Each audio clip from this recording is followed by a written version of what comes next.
Zdravím vás u deskové hry Včelin a tohle video je pro ty, který zajímá, jaký jsou pravidla a jak se hra hraje. Před sebou vidíte rozehranou ne, ale nachystanou hru pro dva hráče, kdy na jedné straně červený a na druhé straně modrý hráč. Každý má svou hrací desku, která reprezentuje včelí úl, respektive plástev. Hrací deska je označena barvou, aby každý věděl, k jakému týmu patří. Dále tam je velká černá včela, která určuje, kdo je v tom daném kole hlavním hráčem, který má první právo tahu. Vysvětlím později. Potom tady vidím 3 kostky, které určují akce. Pak tady máme pole, kde lze sbírat med. Na začátku každé hry by se měli hráči dohodnout, na kolik polí budou hrát. Rozhoduje také množství hráčů, které bude hrát. Proto pro hru 2 hráčů vyberu základní řepkový med, 2 políčka lučního medu a 1 políčko lesního medu. Opravdu zdůrazňuji, že na každém z vás kolik polí si tam dáte a jakou obtížnost zvolíte. Ostatní dávám bokem.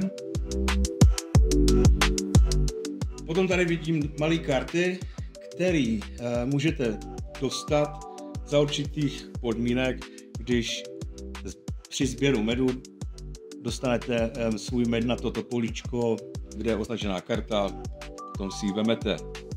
Větší karta je karta událostní, její počet určuje počet kol. Na začátku každé hry se s hráči dohodnete, na kolik kol chcete hrát. Ve standardním pravidlech je na 5 kol, jako na 5 měsíců aktivního sběru medu. Těch 5 kartiček si dám sem, jakože s nimi hrají, ostatní dám pryč. Pak tady můžeme vidět 4 karty achievementů, které reprezentují nějaký dosažený úspěch ve hře, který vám přidá do konce hry nějaké vítězné body. Momentálně jsou 4, je možné, že se ještě nějaký budoucnu objeví. Pak tady vidíte bodovací tabulku, na které vidíte 3 barvy medu, které jsou různě ohodnoceny a tyto 3 barvy medu reprezentují. Tento nejsvětlejší med reprezentuje řepkový med, tento zlatý reprezentuje luční med a tento tmavý reprezentuje medovici, takže lesní med. Každý je různě ohodnocený a každý lze jiným způsobem získat. Když jsem mluvil o těch 3 kartičkách sběru, tak jsou zde rozlišeny barvou medu, kterou lze získat na té kartě. Na této straně ikonka včely a počtu pohybů, které je nutno hodit, aby se dostala včela na tuto kartu. V tomto případě je to lesní med a proto je 3 pohyby nutné k tomu se sem dostat. Políčka na těchto kartách reprezentují, kolik včel je možné na tento políčko dostat a je to tedy jeho kapacita. A tady jsou poslední 3 žetony nebo 3 sady žetonů medu, které můžete na těch polích dostat. Poslední je tady žeton úlu a tento žeton můžete získat za předpokladu, že zaplníte celou plástev medy. Až ji zaplníte, medy se spočítají podle bodovací tabulky a hráč dostane tento žeton jako označení, že už jednu plástev zaplnil. A nyní se můžeme pustit do začátku kola, kdy se první samozřejmě určí hráč, který bude mít první včelu, respektive který bude mít hlavní včelu jako první. V tomto případě je tento hráč červený a ten v tomto kole začíná házet. Má na starosti taky to, aby vykládal kartu událostí, která se taky vyloží z kart událostí a v tomto případě se stala událost na celé kolo, je to stáčení medu, přišel včelář a všem hráčům ubyde půl zásoby medu v úhlu. Pozitivní vliv tato karta má, že se včela narodí navíc každému úhlu. V tomto momentě ale hráči nemají žádný med, tudíž jim nikdo nemůže nic vzít, ale pozitivní vliv zůstává, takže každý včel dostane jednu včelu navíc do svého úlu. To jsem ještě nezmínil, na začátku každé hry každý hráč dostane 2 aktivní včely, které má v úlu, a ostatní jsou mimo úl a ty jsou neaktivní, ale lze je aktivovat pouze za předpokladu, že seberete med, který dáte na toto políčko s larvou, a ve svém tahu, když hodíte na kostce ikonku larvy, můžete akci použít jako zrození a utratíte med, který je na tomto políčku. Dostaneme se k tomu ve hře. Teď jsme začali hru a červený hráč, jelikož má hlavní včelu, hází kostkama jako první. A jeho hod je následující. Hodil 2 včely, to znamená 2 pohyby a 1 přehoz. V každé akci hráče můžete jednou hodit a jednou přehodit. Pokud se vám nebude líbit, co jste hodili, můžete vybrat libovolný počet kostek a ten znova přehodit. V tomto případě hráč si nechá 2 pohyby a možná přehodí tuto ikonu přehození a dostal další pohyb navíc, tudíž může využít v tomto kole 3 pohyby včely. A jelikož se rozhodl, že chce jít na lesní med a potřebuje 3 pohyby, tak tyto 3 pohyby utratí pro jednu včelu, aby šla na lesní med. V tomto okamžiku hráčová akce končí a může hrát hráč modrý. Hráč modrý nehodil příliš dobře, má tady 1 pohyb a pak tady má 2 symboly neúspěchu. To znamená, že si vybral tyto 2 kostky, které bude chtít přehodit. A při druhém přehození hodil opět neúspěch, ale hodil ikonu přehozu. Proti všemu pravidlu, kdy se může přehazovat pouze jednou, může tuto akci utratit na přehození tohoto neúspěchu a má pohyb navíc. Takže tohle je jediná možnost, kdy můžete hodit ještě jednou, a to když hodíte tento symbol a můžete ho přehodit. Hráč modrý získal 2 pohyby a 1 včelou jde.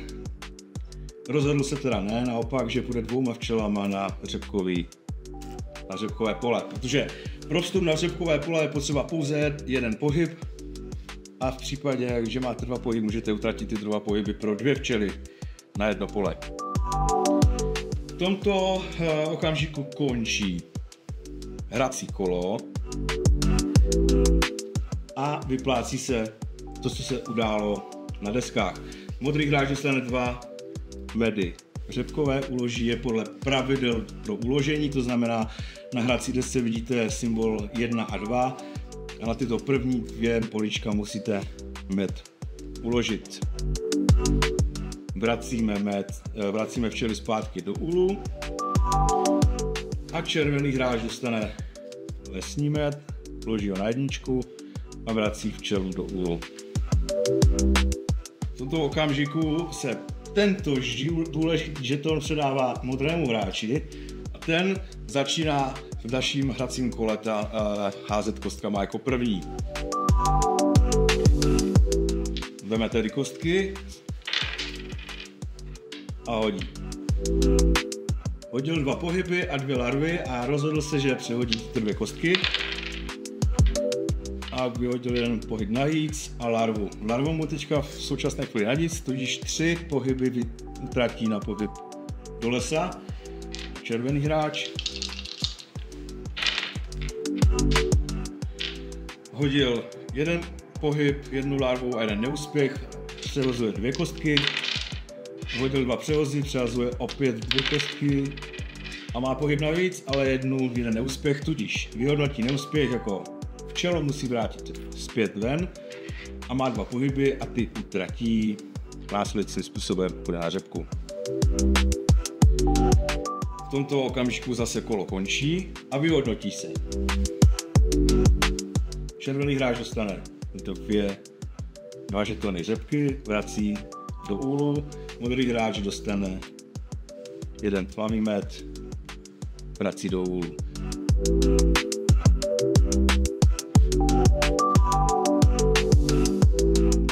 V tento moment opět černá včela putuje k prvnímu hráči, který začínal.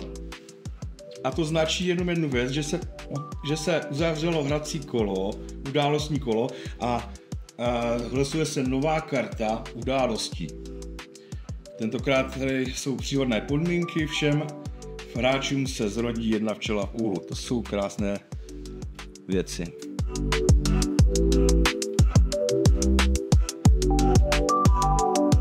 A v tomto momentě zase můžete hrát dál. Takhle se to opakuje, dokud neotočíte všechny karty událostí a nedohrajete všechna kola. Potom vyhodnotíte na konci podle této tabulky a podle toho, co máte v úlu, spočítáte si a vyhodnotíte. Co jsem ještě neřekl, jak možno získat tyhle věci jako karta přírody anebo to zrození. To znamená, použiju červený příklad, má řepkový med na tomto poli, v akci hodí jedno zrození a mimo jiné akce, tak tohle akcí může utratit tento med do banku a dostane včelu navíc. Teď to trošku zase přejedu.